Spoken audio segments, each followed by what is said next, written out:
Hello, my name's Phil and welcome back to another video of Vermont's 100 covered bridges. Now today we're at Williamsville, which is a small village in the town of Newfane. So the bridge, which is quite a busy one, was built in 1860 and is a town lattice style, and it's 118 feet long. Now it actually replaced a previous bridge that was lost in flooding in 1856. Now last week at the Dummerston Bridge, I said it was the busiest bridge that I've been to so far. Well, I'm not sure if this beats it or not. I think the difference is the Dummerston Bridge is a long bridge. So once the car passed you, I was able to carry on and get my words in before the next one came through. Whereas here, because it's so small, it just seems to be one car after the other. So I'm voicing over this bit, and I'm just going to walk through the bridge and film and then voice over. Now, over the years, a few attempts to strengthen the bridge were made. Around 1950, steel beams were actually replaced the wooden floor beams under the deck. These were then reversed in 1979 when they took the steel beams out and replaced them with wooden beams once more. Both sides have got a little section of an open window which gives us access to the river, and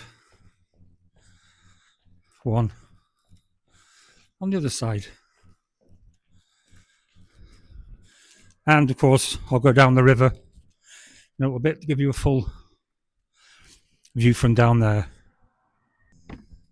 As you can see, there's a hill coming down leading into the east portal, and a lot of water would come down, and obviously water in the wood doesn't go, so they actually raised this end of the bridge, but the locals, for whatever reason, and I don't know, sort of made a bit of a fuss about it, didn't like it, so the bridge was re-lowered back to its original height, and the water once again damages the bridge. Now, by 2001, the conversation became serious as to how to best preserve the bridge, because it really was in a poor state. And the decision was taken to take the original structure down and to replace it with a near perfect replica. And obviously this is what we see now, and you can see how new the whole thing looks. Now there is a notice board here, all the information, the restructures of the bridge and pictures of the bridge, etc. This is normally a parking area. Obviously I can't get here today. I've had to park just around that corner, but yeah, you can park right up to the bridge, as close as that. So the town of Newfane isn't that large and contains the district South Newfane and Williamsville, but it actually had 8 covered bridges at one time. Not only that, but there was also another bridge called the Williamsville Bridge, but that was a railroad bridge. I've got a picture here where you can see it was narrow, and it's very tall, obviously, to get the train through. And then this other picture, which isn't very clear or as clear, you can see a steam train coming through the other side of the bridge.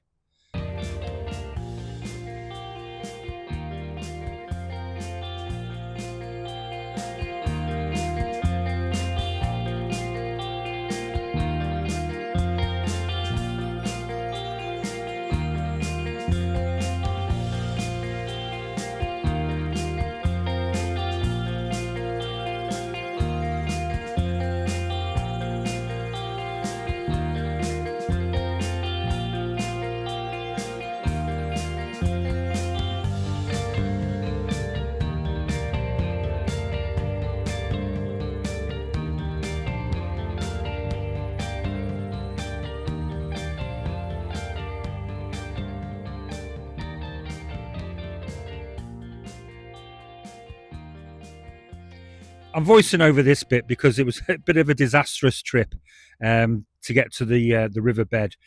It took me about 25 minutes to get down from the road to the river, and what would be less than a minute's walk in normal conditions. But I was coming down like knee-deep snow. It took me about 35 minutes to get back up. And there wasn't really too much I could do down here, as you can probably see by the shot under the bridge. It was just too icy. This is about as close as we're going to get to the view from upstream. I couldn't get any closer, and I could have got a better view, but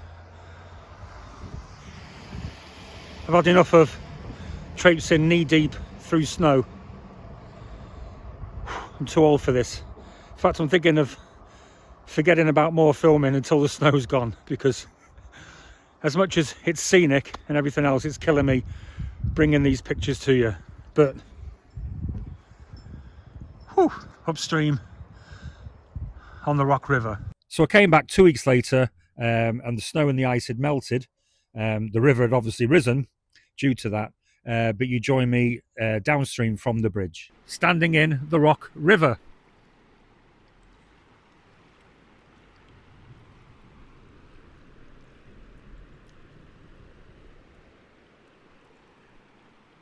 I'm hoping you can hear me. It's quite noisy down here. Cars going above, and obviously the water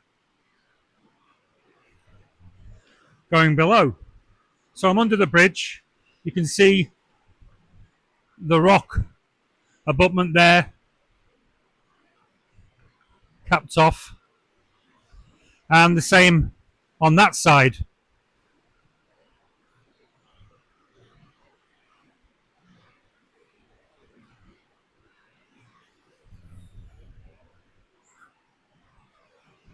One feature about the bridge underneath is there's laminated beams. I spoke about laminated beams in episode 10 at Kidder Hill Bridge.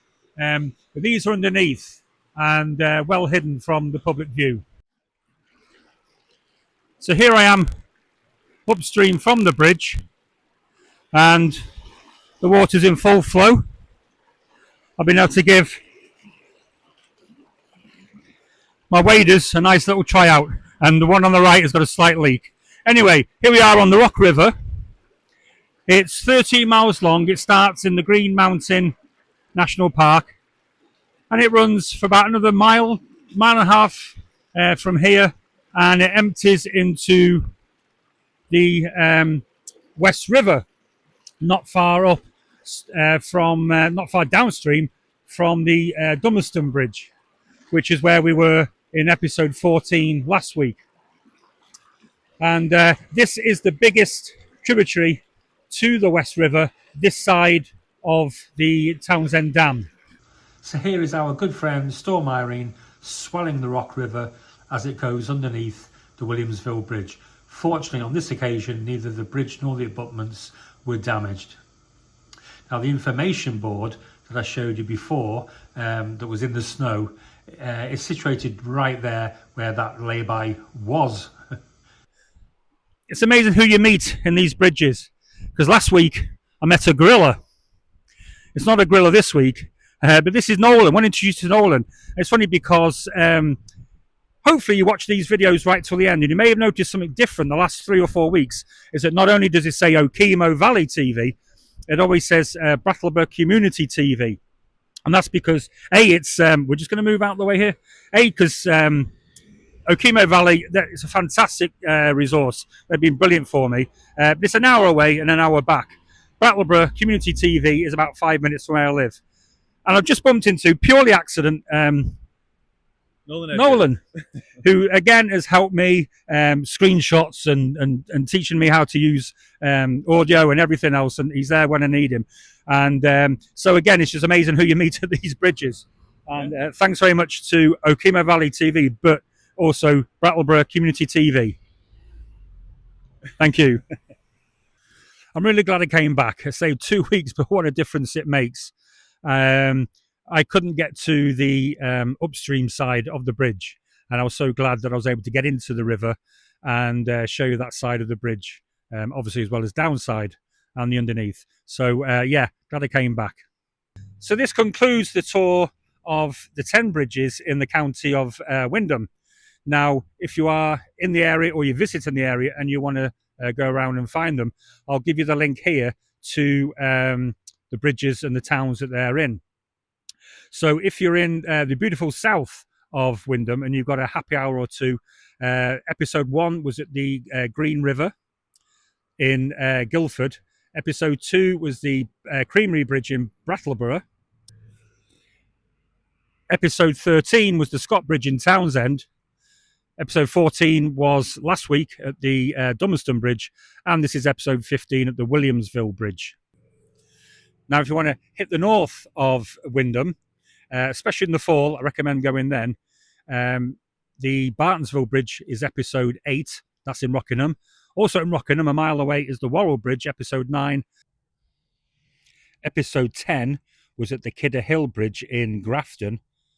Episode 11 was the Hall Covered Bridge in Bellows Fall, Rockingham.